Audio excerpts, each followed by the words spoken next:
कहानी की शुरुआत में हम समंदर के बीचों बीच एक बहुत ही बड़े शिप को देखते हैं जिसमें 1000 से ज्यादा लोग सफर कर रहे होते हैं और शिप पर मौजूद सभी लोग काफी ज्यादा खुश होते हैं क्योंकि आज 31 दिसंबर की रात होती है, यानी कि कल से नया साल शुरू हो जाएगा और नए साल की खुशी में पूरे शिप में पार्टी चल रही होती है। हर तरफ म्यूजिक बज रहा होता है, कुछ लोग डांस कर रहे होते हैं तो कुछ गेम खेलकर नए साल की खुशी को एंजॉय कर रहे होते हैं। लेकिन किसी को भी पता नहीं था कि यह खुशी कुछ ही देर की मेहमान है, क्योंकि कुछ देर बाद इनके साथ कुछ ऐसा होने वाला था जिसके बारे में सोचने से भी डर लगता है। और तभी कंट्रोल रूम में कैप्टन को शिप की तरफ कोई चीज बढ़ते हुए दिखाई देती है। यह देखकर कैप्टन घबरा जाता है और जब वह दूरबीन से समंदर की तरफ देखता है तो उसे सामने से एक बहुत ही बड़ी लहर शिप की तरफ बढ़ते हुए दिखाई देती है, जिसे देखकर कैप्टन की आंखें खुली की खुली रह जाती हैं और वह जल्दी से शिप को मोड़ने की कोशिश करने लगता है। लेकिन इतनी जल्दी शिप कहां मोड़ी जा सकती थी। दूसरी तरफ वो लहर तेजी से इनकी तरफ बढ़ रही होती है। यह देखकर कैप्टन समझ जाता है कि जल्दी ही यह लहर हमारी शिप से टकरा जाएगी। इसलिए कैप्टन शिप का इमरजेंसी बटन दबाकर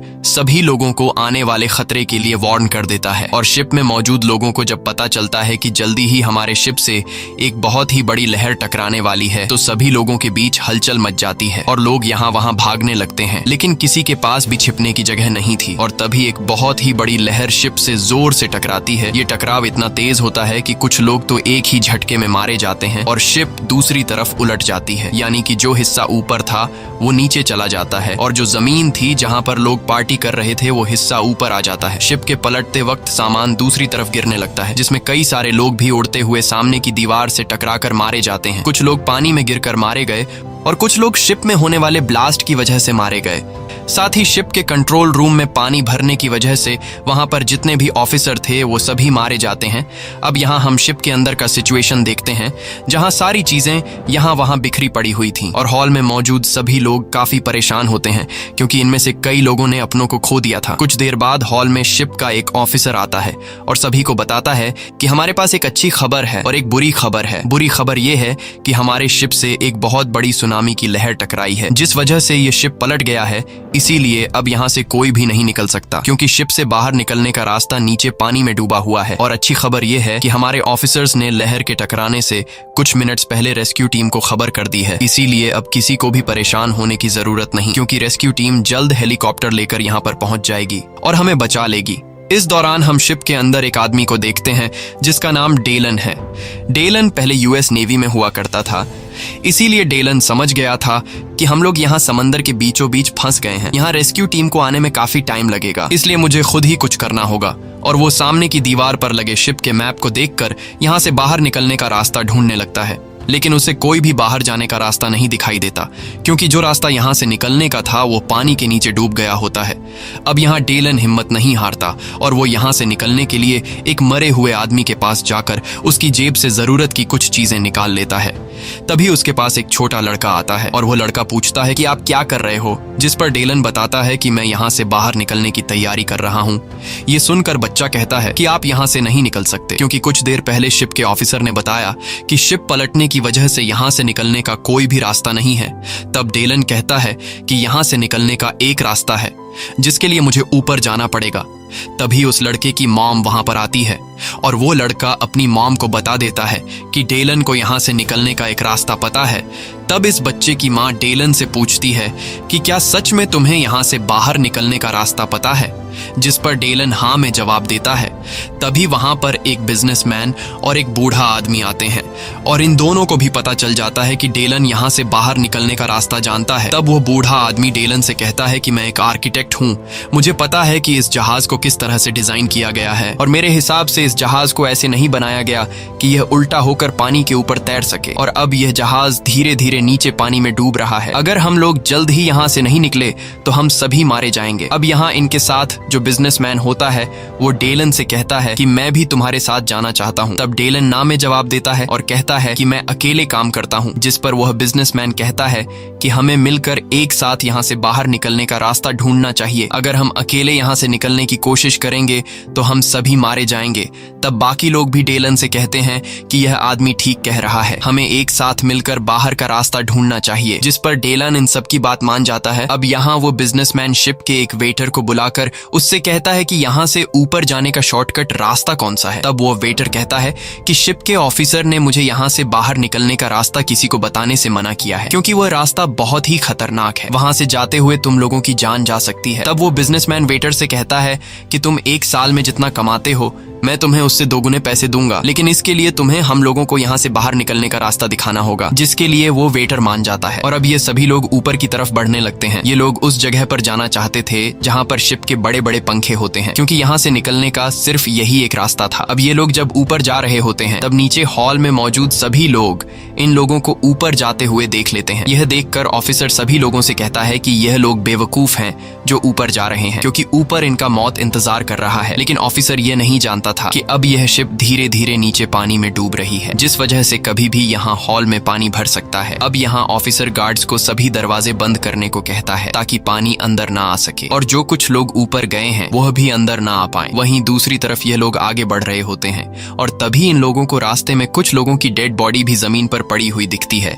जिसे देखकर यह लोग काफी ज्यादा घबरा जाते हैं। अब कुछ दूर आगे जाने के बाद यह लोग देखते हैं कि सामान यहाँ वहाँ बिखरने की वजह से चारों तरफ से रास्ता बंद है और इन्हें ऊपर जाने के लिए कोई भी रास्ता नहीं मिल रहा होता। तब यह लोग लिफ्ट का दरवाजा खोलते हैं। लिफ्ट का दरवाजा खोलने के बाद ये लोग देखते हैं कि लिफ्ट खराब हो चुका है और लिफ्ट ऊपर अटक चुका है। अब इन लोगों को सामने वाले लिफ्ट का दरवाजा खोलकर उसके पार जाना था, जिसके लिए ये सभी लोग एक लंबे लोहे के बेंच से सामने वाले लिफ्ट तक रास्ता बनाते हैं ताकि यह लोग सामने वाले फ्लोर के दरवाजे को खोलकर यहाँ से निकल सके। अब यहाँ सबसे पहले डेलन आगे जाता है और वहां पहुंचकर दरवाजा खोलने की कोशिश करता है, लेकिन दरवाजा खुलने का नाम ही नहीं ले रहा था। तभी उसकी नजर ऊपर वाले लिफ्ट पर पड़ी, जिसका दरवाजा आधा खुला हुआ था। अब उस लिफ्ट पर जाने के लिए डेलन अपने पास उस बूढ़े आदमी को बुलाता है और फिर डेलन उस बूढ़े आदमी के कंधे पर चढ़कर ऊपर वाले लिफ्ट तक पहुंच जाता है, जिसके बाद वो एक एक करके सभी लोगों को ऊपर वाले लिफ्ट में चढ़ा देता है। लेकिन अब सिर्फ वो बूढ़ा आदमी और जहाज का वेटर बचा हुआ था। तब यहाँ वेटर उस बूढ़े आदमी से कहता है कि तुम पहले जाओ, मैं आखिर में आऊंगा। लेकिन वेटर को पता नहीं था कि उसका यह फैसला उसकी जिंदगी की सबसे बड़ी गलती साबित होने वाली है। तभी हम देखते हैं कि ऊपर लटका हुआ लिफ्ट हिलने लगा है। अब वह बूढ़ा आदमी जब वेटर के कंधे पर खड़ा होकर ऊपर वाले लिफ्ट पर चढ़ने लगता है, तभी वेटर के पांव के नीचे की बेंच फिसलकर नीचे गिर जाती है, जिस वजह से यह दोनों लटक जाते हैं और वो वेटर उस बूढ़े आदमी का पांव जोर से पकड़कर चीखने लगता है। अब यहाँ ऊपर की लिफ्ट भी धीरे धीरे इन दोनों की तरफ आने लगी थी। ये देखकर ये दोनों काफी ज्यादा घबरा जाते हैं और डेलन इन दोनों को जल्दी से ऊपर चढ़ाने की कोशिश करता है, लेकिन वजन ज्यादा होने की वजह से डेलन इन दोनों को ऊपर चढ़ा नहीं पाता। इसलिए डेलन उस बूढ़े आदमी से कहता है कि मैं तुम दोनों को एक साथ ऊपर नहीं खींच सकता, इसलिए तुम्हें कैसे भी करके उस वेटर को खुद से अलग करना होगा, नहीं तो तुम दोनों मारे जाओगे। ये सुनकर वो वेटर चिल्लाकर कहता है कि मुझे गिराना मत, लेकिन वो बूढ़ा आदमी न चाहते हुए उस वेटर को लात मारकर नीचे गिरा देता है, क्योंकि अगर वो ऐसा नहीं करता तो यह दोनों मारे जाते। जिसके बाद यह लोग उस बूढ़े आदमी को ऊपर वाली लिफ्ट पर खींच लेते हैं और उस बूढ़े आदमी के अंदर आते ही वो लिफ्ट इतनी स्पीड से नीचे टकराती है कि वहां एक जोरदार धमाका होता है और हर तरफ आग फैल जाती है। अब आग से खुद को बचाने के लिए यह लोग जल्दी से लिफ्ट का दरवाजा बंद कर देते हैं, जिससे इन लोगों की जान बच जाती है। वहीं दूसरी तरफ लिफ्ट के जमीन से टकराने की आवाज को सुनते हुए शिप के ऑफिसर को लगता है कि जो लोग ऊपर गए थे वो सभी मारे गए, लेकिन उसे पता नहीं था कि अब मौत उसकी तरफ बढ़ रही है। वहीं दूसरी तरफ ये लोग फिर से आगे बढ़ना शुरू कर देते हैं और कुछ दूर आगे जाने के बाद ये लोग एक डांस क्लब में पहुंचते हैं, जहां बिजनेसमैन को अपनी बेटी मिलती है जो यहाँ डांस क्लब में फंस गई थी, और साथ ही 3 लोग और भी इन्हें मिलते हैं। अब इनकी पूरे 9 लोगों की टीम बन चुकी थी और ये लोग प्लान बनाते हैं कि हम लोगों को जल्द ही शिप के पंखों वाली जगह तक पहुंचना होगा, क्योंकि यह शिप धीरे धीरे डूब रही है और शिप में पानी भरता जा रहा है। अब यह लोग आगे बढ़ते हुए जब सामने का दरवाजा खोलते हैं तो इनकी आंखें खुली की खुली रह जाती हैं, क्योंकि आगे का रास्ता पूरी तरह से बंद था और नीचे ग्राउंड फ्लोर में ढेर सारा पानी जमा हो चुका था। अब दूसरी साइड पर जाने के लिए सिर्फ एक रास्ता था और वो था लिफ्ट का टूटा हुआ रेलिंग, जिस पर ये लोग एक एक करके दूसरी साइड पर जाने लगते हैं और टीम के 5 साथी दूसरी साइड पर पहुंच जाते हैं। अब यहाँ वो बिजनेसमैन उस छोटे लड़के से कहता है कि बेटा तुम आ जाओ, अब तुम्हारी बारी है। लेकिन तभी एक शराबी आकर कहता है कि पहले मैं जाऊंगा, क्या पता तुम लोग मुझे यहाँ अकेला छोड़कर चले जाओ। अब ये लोग उस शराबी को कुछ नहीं कहते और वो शराबी लोहे की रेलिंग पर आगे बढ़ने लगता है, लेकिन जैसे ही वो बीच रास्ते में पहुंचता है तभी उसके हाथ से शराब की बोतल नीचे गिर जाती है, जिस वजह से वो रेलिंग के बीचों बीच खड़ा हो जाता है और तभी ऊपर से शिप का इंजन उसके ऊपर आ गिरता है, जिस वजह से वो रेलिंग का रास्ता टूट जाता है और शराबी इंजन के नीचे आकर कुचला जाता है। इंजन जिस जगह से गिरा था वहां से ढेर सारा ऑयल नीचे पानी में गिरने लगता है और तभी पानी में कुछ चिंगारियां लगने की वजह से नीचे आग का फव्वारा उठ जाता है और यह लोग पीछे भागकर आग से खुद को बचा लेते हैं।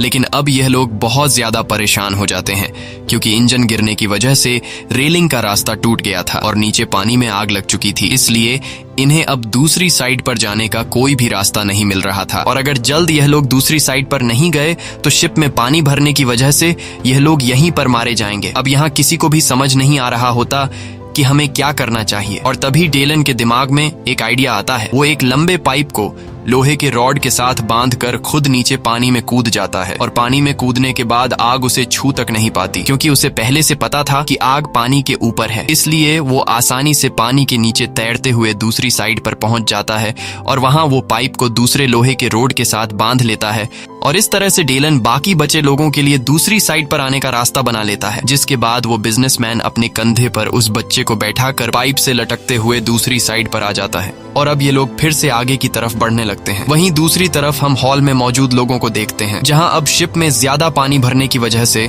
जो पानी शीशे के खिड़कियों ने रोक रखा था, उन शीशों में अब पानी का लोड ज्यादा आने की वजह से शीशों में दरारें आने लगती हैं। ये देखकर हॉल में मौजूद सभी लोग काफी घबरा जाते हैं और अब जाकर ऑफिसर को अपनी गलती का एहसास हुआ, मगर अब बहुत देर हो चुकी थी और तभी खिड़की के सारे शीशे टूटकर उसमें से पानी अंदर हॉल में आने लगता है और सभी लोग पानी में डूबकर मारे जाते हैं। हॉल में मौजूद लोगों की चीखें ऊपर व 8 लोग भी सुन लेते हैं और समझ जाते हैं कि हॉल में मौजूद सभी लोग मारे गए हैं और मन ही मन सोच रहे थे कि हमारा वहां से निकलने का फैसला बिल्कुल ठीक था, क्योंकि अगर हम लोग ऑफिसर की बात मानकर बाकी लोगों के साथ हॉल में मौजूद होते तो अब हम भी मारे जाते। लेकिन अब इनके पास भी ज्यादा सोचने का टाइम नहीं था क्योंकि अब ये लोग जिस जगह पर मौजूद थे वहां भी पानी भरने लगा था, इसलिए ये लोग जल्दी से पंखों वाली जगह तक पहुंचने का रास्ता ढूंढने लगते हैं। और जब ये लोग सामने का दरवाजा खोलने की कोशिश करते हैं तो दरवाजा जरा सा खोलने पर तेज प्रेशर से पानी अंदर आने लगता है। इसका मतलब कि दरवाजे के बाहर पानी जमा हो चुका है और ये लोग इस रास्ते से होते हुए बाहर नहीं जा सकते। ये देखकर सभी लोग परेशान हो जाते हैं क्योंकि अब इनके पास यहाँ से निकलने का कोई भी रास्ता नहीं था। और तभी उस बिजनेसमैन को वेंटिलेशन का एक छोटा सा रास्ता दिखाई देता है। अब दूसरा कोई रास्ता न होने पर ये लोग वेंटिलेशन के छोटे से रास्ते में घुस जाते हैं और कुछ दूर आगे जाते हुए इन्हें ऊपर रोशनी दिखाई देती है, जिसे देखकर ये लोग खुश हो जाते हैं क्योंकि वहां से बाहर निकला जा सकता था। लेकिन बुरी बात ये थी कि अब नीचे से वेंटिलेशन के रास्ते में तेजी से पानी भरने लगा था और वेंटिलेशन के छोटे रास्ते में डेलन सबसे पीछे होता है। इसलिए डेलन बिजनेसमैन से कहता है कि जल्दी से ऊपर रोशनी वाली जगह तक पहुंचो क्योंकि नीचे से तेजी से पानी हमारी तरफ आने लगा है। अब जैसे तैसे करके वो बिजनेसमैन ऊपर रोशनी वाली जगह तक पहुंच जाता है, लेकिन उस जगह तक पहुंचने के बाद वो देखता है कि यहाँ पर एक लोहे की जाली लगाई गई है जिसे बिजनेसमैन खोलने की कोशिश करता है, लेकिन वो खोल नहीं पाता क्योंकि उस जाली को नट बोल्ट से फिट किया गया था। साथ ही जाली के सुराख छोटे होने की वजह से बिजनेसमैन का हाथ भी नट बोल्ट तक नहीं पहुंच रहा था। इसीलिए बिजनेसमैन उस औरत के बच्चे को कहता है कि बेटा तुम ऊपर आ जाओ, तुम्हारे हाथ छोटे हैं, शायद तुम्हारे हाथ जाली के नट बोल्ट तक पहुंच जाए। जिसके बाद वो छोटा लड़का ऊपर आता है और जाली के सुराख में से अपना हाथ निकालकर नट बोल्ट को खोलने की कोशिश करता है, लेकिन वो खोल नहीं पाता क्योंकि उस बोल्ट को खोलने के लिए किसी लोहे के टुकड़े की जरूरत थी। और यहाँ वो बिजनेसमैन सभी लोगों से कहता है कि किसी के पास कोई नुकीला चीज है जिससे नट बोल्ट खोला जा सके। अब यहाँ इनके साथ जो लड़की होती है वो अपने गले से क्रॉस का निशान खोलकर उस बिजनेसमैन को दे देती है और कहती है कि इस क्रॉस के निशान से ट्राई करो, शायद इससे नट बोल्ट खुल जाए। अब यहाँ वो बच्चा अपना हाथ निकालकर उस नट बोल्ट को खोलने लगता है और वो नट बोल्ट धीरे धीरे खुल भी रहा होता है, लेकिन अब नीचे से पानी इन तक पहुंच जाता है। और अब क्योंकि सबसे नीचे डेलन था, इसलिए पानी भरने की वजह से उसके सर के अलावा उसकी पूरी बॉडी पानी में डूब जाती है और अब उसका सर भी पानी में डूबने लगा था। इसलिए सभी लोग उस बच्चे को जल्दी से बोल्ट खोलने को कहते हैं और अब डेलन जैसे ही पूरी तरह से पानी में डूबने वाला होता है तभी वो बच्चा जाली के दोनों तरफ के नट बोल्ट खोल देता है। जिसके बाद ये लोग एक एक करके जल्दी से बाहर आ जाते हैं और अब ये लोग जहाज के पंखे वाले जगह से कुछ ही दूरी पर थे। बस अब इन्हें 2 फ्लोर ऊपर जाना था और अब ये लोग ऊपर वाले फ्लोर तक जाने के लिए जब सामने का दरवाजा खोलने की कोशिश करते हैं तो वो दरवाजा दूसरी तरफ से बंद होता है। इसलिए दूसरा कोई रास्ता न मिलने पर ये लोग ऊपर लगे टंकी का ढक्कन खोल लेते हैं। अब उस टंकी के अंदर आने पर इन्हें पता चलता है कि यह शिप का स्टेबलाइजर टैंक है जो पूरी तरह से बंद है और अब ये लोग यहाँ पर फंस चुके थे क्योंकि यहाँ से निकलने का कोई रास्ता नहीं था। सिर्फ एक रास्ता था जो काफी मजबूती से बंद था। साथ ही यह लोग अब नीचे भी वापस नहीं जा सकते थे क्योंकि नीचे पूरा शिप पानी से भर गया होता है। अब यहाँ डेलन को समझ आ जाता है कि यह एक स्टेबलाइजर टैंक है, इसलिए वो सभी को समझाता है कि इस टैंक को शिप को बैलेंस रखने के लिए बनाया गया है। जब यह टैंक पूरी तरह से पानी से भर जाता है तब ये सामने का छोटा रास्ता खुल जाता है और एक्स्ट्रा पानी को बाहर दूसरी टैंक में फेंक देता है और अब बस हमारे पास सिर्फ एक ही रास्ता है। अगर हम लोगों को यहाँ से जिंदा निकलना है तो हम लोगों को इस टैंक को पानी से भरना होगा। ये सुनकर बिजनेसमैन की बेटी काफी घबरा जाती है और कहती है कि अगर पानी भरने के बाद भी दरवाजा न खुला और इस बीच हमारी सांस टूट गई तो फिर क्या होगा। जिस पर डेलन जवाब देता है कि पता नहीं, मगर इसके अलावा हमारे पास और कोई रास्ता नहीं है। अब यह सभी लोग सोच रहे होते हैं कि टैंक में पानी भरा जाए या फिर नहीं, और तभी वह बिजनेसमैन देखता है कि नीचे से काफी तेज रफ्तार से पानी भरते हुए हमारी तरफ आ रहा है। यह देखकर यह लोग फैसला कर लेते हैं कि अगर हम लोग इसी तरह से सोचते रहेंगे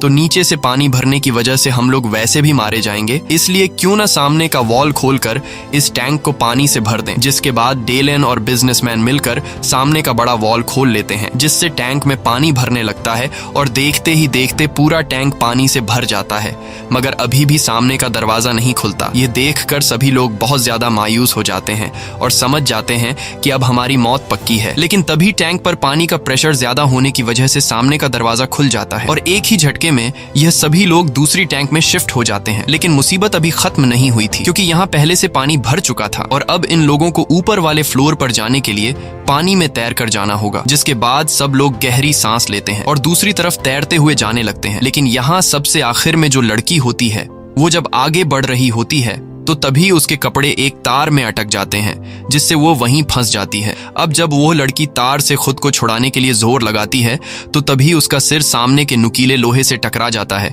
जिस वजह से उसका काफी खून बहने लगता है। लेकिन मौके पर वो बूढ़ा आदमी उस लड़की को देख लेता है और वो उसे जैसे तैसे करके ऊपर ले आता है, मगर तब तक उसकी सांसें टूट चुकी होती हैं और यह लोग उस लड़की की मौत से काफी मायूस हो जाते हैं। और अब उस लड़की के मरने के बाद इनकी 7 लोगों की टीम बची थी, जिसके बाद यह लोग फिर से आगे बढ़ना शुरू कर देते हैं और यह लोग एक ऐसी जगह पर पहुंचते हैं जहां पर ढेर सारा सामान यहाँ वहां बिखरा पड़ा था और तभी उन्हें सामान के पीछे से किसी की आवाज सुनाई देती है, जिसे सुनकर यह लोग समझ जाते हैं कि शायद हमारे लिए मदद आ चुकी है। इसलिए यह लोग भी जोर जोर से चिल्लाने लगते हैं और सामने का सामान हटाकर रास्ता साफ करने लगते हैं। लेकिन सामान हटाने पर उन्हें पता चलता है कि यह आवाज एक टेलीफोन की थी। ये देखकर यह लोग काफी ज्यादा उदास हो जाते हैं। अब यहाँ डेलन जब मैप में जहाज का स्ट्रक्चर देखता है तो उसे पता चलता है कि हम लोग पंखे वाली जगह के काफी करीब हैं, इसलिए यह लोग दौड़ते हुए पंखे वाली जगह पर आते हैं। लेकिन यहाँ आकर उन्हें पता चलता है कि पंखों वाली जगह पर ढेर सारा पानी भरा हुआ है। यह देखकर यह लोग पूरी तरह से टूट जाते हैं क्योंकि इन लोगों को जहाँ से निकलना था वो जगह पूरी तरह से पानी से भरी हुई है और इनकी पिछले कई घंटों की मेहनत जाया हो गई थी। अब सभी को अपनी मौत नजर आने लगी थी और डेलन काफी उदास होता है क्योंकि डेलन के कहने पर जो लोग उसके साथ यहाँ तक आए थे उन लोगों को डेलन बचा नहीं पाया। तब यहाँ वो बिजनेसमैन डेलन के पास आता है और डेलन से कहता है कि उदास मत हो, हम सब तुम्हारे शुक्रगुजार हैं क्योंकि तुमने हम सब की जान बचाने के लिए बहुत कोशिश की, मगर शायद हमारी किस्मत में यही लिखा है कि इस शिप में हमारी मौत होगी। और तभी हम देखते हैं कि शिप के निचले हिस्से में एक जोरदार ब्लास्ट होता है जिससे पूरा शिप हिलने लगता है और जो शिप के पंखों का हिस्सा पानी में डूबा हुआ था वह बाहर आ जाता है और उसमें भरा हुआ पानी दूसरी तरफ चला जाता है। अब इन लोगों के लिए रास्ता बिल्कुल साफ था और ये लोग जल्दी से पंखों वाली जगह तक पहुंच जाते हैं, जहां वो बूढ़ा आदमी जैसे ही पंखों वाली जगह का दरवाजा खोलता है तो वहां हवा का प्रेशर ज्यादा होने की वजह से वो दरवाजा तेजी से इस बूढ़े आदमी के मुंह पर लगता है, जिससे वो बूढ़ा आदमी गिरकर मर जाता है। अब वो बिजनेसमैन जब उस दरवाजे वाले रास्ते से लाइट ऑन करके आगे पंखों को देखता है तो उसे पता चलता है कि शिप के सारे पंखे सीधे चलने के बजाय उल्टे चल रहे हैं, मतलब कि बाहर की सारी हवा अंदर आ रही थी। और इस तरह से अगर ये लोग पंखे के करीब भी जाते हैं तो पंखे की तेज हवा इन्हें वापस अंदर फेंक देती। अब पंखों के इतने करीब आकर ये लोग किसी तरह करके पंखों को बंद करना चाहते थे ताकि ये लोग बाहर निकल सके। इसलिए ये लोग जब मैप में देखते हैं तो इन्हें पता चलता है कि पंखों को कंट्रोल रूम से बंद किया जा सकता है, लेकिन कंट्रोल रूम यहाँ से काफी नीचे 150 फीट दूर है, जिसका मतलब वहां जाना मौत है क्योंकि इतनी देर तक कोई भी इंसान अपनी सांस नहीं रोक सकता। लेकिन वो बिजनेसमैन कहता है कि मुझे वहां जाना होगा, अगर मैं वहां नहीं गया तो हम सब मर जाएंगे। तब उस बिजनेसमैन की बेटी का बॉयफ्रेंड कहता है कि आप वहां मत जाइए, मुझे जाने दीजिए क्योंकि मैं जवान हूँ, इसलिए मैं वहां जाकर पंखों को बंद करके वापस आ जाऊंगा। ये सब देखकर बिजनेसमैन की बेटी रोने लगती है क्योंकि उसे पता था कि पानी में इतने दूर जाने के बाद कोई भी वापस जिंदा नहीं आ सकता, इसलिए वह न ही अपने बॉयफ्रेंड को खोना चाहती थी और न ही अपने फादर को। अब जब वो लड़की रो रही होती है तब उसका बॉयफ्रेंड आकर उसे संभालता है और कहता है कि मुझे कुछ नहीं होगा, मैं जल्दी ही वापस आ जाऊंगा। और अब जैसे ही पानी में जाने के लिए वो लड़का पीछे मुड़ता है तो उसे पता चलता है कि बिजनेसमैन पहले से ही चुपचाप पानी में चला गया है। ये देखकर बिजनेसमैन की बेटी जोर जोर से रोने लगती है। वहीं हम बिजनेसमैन को देखते हैं जो पानी में तैरते हुए कंट्रोल रूम की तरफ बढ़ रहा होता है। वहीं दूसरी तरफ उस औरत का बच्चा कहीं गायब हो गया होता है, इसलिए वो औरत पानी में कूदकर अपने बच्चे को ढूंढने लगती है और तभी उसे अपना बच्चा दिखाई देता है जो एक जाली के पीछे फंस गया होता है। अब यहाँ सामने जाली होने की वजह से वो औरत अपने बच्चे को बचा नहीं पाती है और पानी के ऊपर आकर जोर जोर से रोने लगती है। तभी वहाँ पर डेलन आ जाता है और डेलन जल्दी से उस जाली का दरवाजा खोलकर बच्चे को बचा लेता है, जिसके बाद ये तीनों ऊपर आ जाते हैं। वहीं दूसरी तरफ बिजनेसमैन कंट्रोल रूम तक पहुंच गया होता है और वहां वो देखता है कि पंखों को बंद करने वाला बटन टूट गया है। ये देखकर बिजनेसमैन पूरी तरह से मायूस हो जाता है क्योंकि अब बिजनेसमैन उन पंखों को बंद नहीं कर सकता था। अब यहाँ काफी देर तक पानी में रहने की वजह से बिजनेसमैन की सांस फूलने लगती है, जिस वजह से वो बिजनेसमैन तड़पने लगता है और जैसे ही बिजनेसमैन मरने वाला होता है तभी वो उस बटन को देख लेता है जिससे पंखों को रिवर्स किया जाता है और वो बिजनेसमैन मरने से पहले उस बटन को दबा देता है जिससे शिप के पंखे रिवर्स घूमने लगते हैं और बिजनेसमैन वहीं पानी में मारा जाता है। और इस तरह से ये बिजनेसमैन अपने साथियों की जान बचाने के लिए खुद की जान सैक्रिफाइस कर देता है। वहीं दूसरी तरफ ये लोग हवा में बदलाव महसूस करने लगते हैं और जब ये लोग पंखों को देखते हैं तो अब भी पंखे चल रहे होते हैं। ये लोग सोचते हैं कि बिजनेसमैन ने अभी तक पंखे बंद क्यों नहीं किए, लेकिन तभी इन लोगों को समझ आ जाता है कि पंखे अंदर हवा फेंकने के बजाय अब बाहर की तरफ फेंक रहे हैं। ये देखकर सभी लोग समझ जाते हैं कि बिजनेसमैन ने मरने से पहले पंखों को रिवर्स कर दिया है, लेकिन अभी तक इन लोगों को बिजनेसमैन के पंखों को रिवर्स करने की वजह का पता नहीं चलता और ये लोग सोच में पड़ जाते हैं कि अगर हम लोग पंखों के करीब गए तो ये पंखे हमारे टुकड़े टुकड़े कर देंगे। और तभी डेलन के दिमाग में एक आइडिया आता है और वो बिजनेसमैन के पंखों को रिवर्स करने के राज को समझ जाता है, जिसके बाद डेलन उस लड़के से कहता है कि अगर हम पंखों की तरफ बड़ी बड़ी चीजें फेंक दें तो हम लोग पंखों को बंद कर सकते हैं। उस लड़के को डेलन का ये आइडिया पसंद आता है और वह लड़का डेलन को गैस का एक बहुत ही बड़ा सिलेंडर पकड़ा देता है, जिसके बाद डेलन उस सिलेंडर को सीधा पंखे की तरफ फेंक देता है और जैसे ही वो सिलेंडर पंखे से टकराता है तो वहां पर एक जोरदार ब्लास्ट होता है जिससे चारों तरफ आग फैल जाता है और आग के बुझने के बाद ये लोग देखते हैं कि पंखा रुक गया है। ये देखकर ये लोग काफी खुश हो जाते हैं और सभी लोग शिप के किनारे की तरफ बढ़ने लगते हैं। लेकिन यहाँ बिजनेसमैन की बेटी अपने फादर का इंतजार कर रही होती है। उसे उम्मीद थी कि उसके फादर वापस आएंगे, लेकिन उसे पता नहीं था कि उसके फादर मर चुके हैं। तब वहाँ इस लड़की का बॉयफ्रेंड आता है और इससे कहता है कि तुम्हारे फादर मर चुके हैं, इसलिए तुम अपने फादर का फिजूल में इंतजार कर रही हो और अब हमें यहाँ से जाना होगा, नहीं तो तुम मारी जाओगी। बिजनेसमैन की बेटी अपने बॉयफ्रेंड की बात मान जाती है, जिसके बाद ये सभी लोग शिप के पंखे वाली जगह के किनारे पर आकर एक एक करके नीचे पानी में कूद जाते हैं और जल्दी से एक छोटी सी बोट में चढ़ जाते हैं। अब जब सभी लोग बोट में बैठ जाते हैं तभी वो बड़ी शिप इन्हीं की तरफ गिरने लगती है। ये देखकर सभी लोग काफी घबरा जाते हैं और तेजी से चप्पू चलाकर अपनी बोट को आगे की तरफ धकेलने लगते हैं। कुछ देर बाद ये लोग उस शिप से काफी दूर निकल आते हैं और वो बड़ी शिप फाइनली पानी में डूब जाती है। तभी इन लोगों को आसपास हेलीकॉप्टर की आवाज सुनाई देती है, जिसकी आवाज सुनकर ये लोग काफी जोर जोर से चिल्लाने लगते हैं, लेकिन रात का अंधेरा होने की वजह से वो हेलीकॉप्टर इन्हें देख नहीं पाता। तब यहाँ डेलन एक फ्लेयर गन से शूट करता है, जिसकी रोशनी से हेलीकॉप्टर वाले इन्हें देख लेते हैं और हेलीकॉप्टर आकर इन लोगों को बचा लेता है। इसी के साथ ये कहानी खत्म हो जाती है। अगर आपको ये वीडियो अच्छी लगी हो तो हमारे चैनल को सब्सक्राइब और वीडियो को लाइक जरूर कीजिएगा।